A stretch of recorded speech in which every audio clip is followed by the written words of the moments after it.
Добар ден на сите, најпрви благодарност до медиумите што се тука со нас денес во толку голем број. Почитуван министер за транспорт и врски, почитуван директор на јавното предпријатие за стопанисување со стамбен и деловен простор, почитувани присутни, почитувани вработени и менеджмент на јавното предпријатие и почитувани медиуми и почитувани граѓани.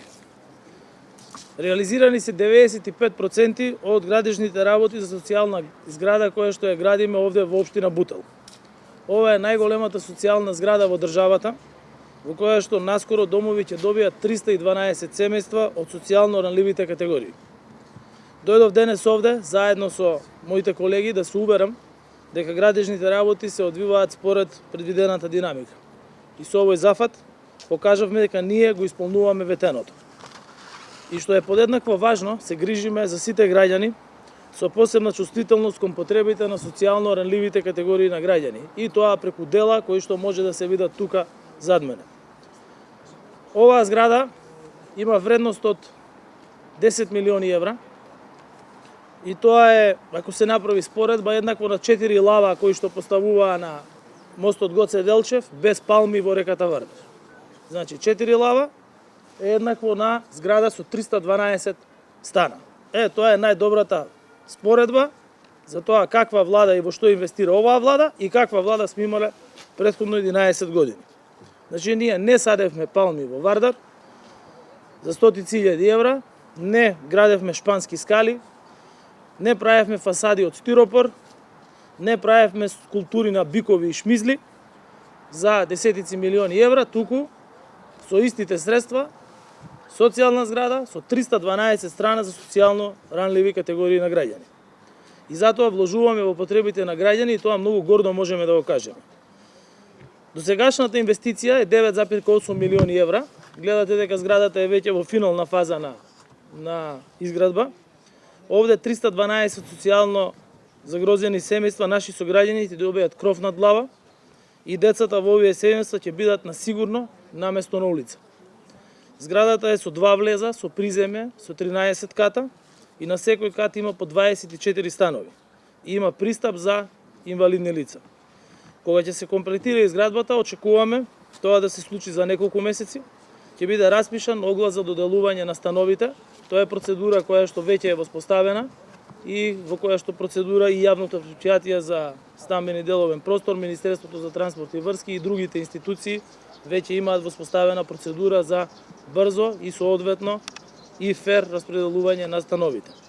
Покажавме дека и во светска економска криза може да се инвестира со рационално трошење и со наменски инвестиции во потребите на она што им е најпотребно на граѓаните. Само пред 2 месеца домови добија социјално загрозени семејства во Гостивар, во февруари распределени се социјални станови и во Свети Никола и во Виница, пред нецели 4 месеци во Пробиштип. Во изминатите 4 години изградени се или се во фаза на изградба повеќе од 860 социјални станови, и тоа во Македонски Брод, во Струмица, во Гевгелија, Демир Капија, Неготино, Дебар, Веле, Скочани и Сарај.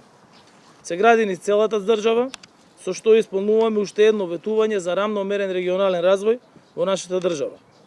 Република Северна Македонија според уставот е социјална држава, но ниедна влада досега не посветила таква грижа за социјално ранливите категории на граѓани, како што тоа го правиме во изминатите неколку години. Социјално ранливите категории граѓани ги поддржуваме и со низа на социјални мерки и политики. За оваа 2023 година обезбедивме 5,5 милиони евра повеќе од минатата за социјални услуги во буџетот на Министерството за труд и социјална политика. Околу 36.000 домаќинства примаат гарантирана минимална помош, околу 31.000 дете се опфатени со правото за образовен додаток, над 47.000 деца се опфатени со правото за детски додаток, според исплатата направена во декември 2022 година. Со Законот за финансиска поддршка на социјално ранливите категории на граѓани, а во врска со справување со енергетската криза, обезбедивме по 3.000 денари месечно или вкупно 12.000 денари за 4 месеци за корисниците на право на надоместок заради попреченост, на социјална сигурност за стари лица, за помош и нега за трајни корисници на ова право, за самохрани родители, корисници на гарантирана минимална помош за децата со попреченост, за корисници на посебен додаток. Социјалната помош генерално во изминатите неколку години ја зголемивме за над 300%, истовремено зголемувајќи ја минималната плата, зголемувајќи ја просечната плата и намалувајќи ја невработеноста. Сакам да нагласам дека целта на владата не е да ги држиме граѓаните во системот на социјална заштита. Овозможуваме во системот на социјална заштита да може да влезат оние кои се најранливи и оние кои се материјално необезбедени. Но истовремено активно и посветено работиме и на извлекување на граѓаните од сиромаштија. Ова исто така наше програмско ветување кон граѓаните. Со ваков пристап даваме шанса на работоспособните граѓани да имаат повисоки приходи, како и шанси за нови работни места. Така за нецели 6 години минималната плата ја зголемивме дури 4 пати и од овој месец, април, таа изнесува 20.175 денари. А на претходната владина седница го разгледавме и го прифативме оперативниот план за активни програми и мерки за вработување и услуги на пазарот на труд за 2023 година, во кој што акцент ставаме на корисниците на гарантирана минимална помош и за кој што план во детали ќе ви информираме со Министерката за труд и социјална политика. Затоа во оваа прилика сакам да порачам 312 социјално загрозени семејства ќе добијат домови во оваа зграда во општина Бутел. Но ние како и досега продолжуваме да се грижиме за сите и изградбата на социјални станови ќе продолжи и во иднина со довршување на постојните кои што веќе се започнати, но и со започнување и изградба на нови згради за згрижување на социјално ранливи категории на граѓани.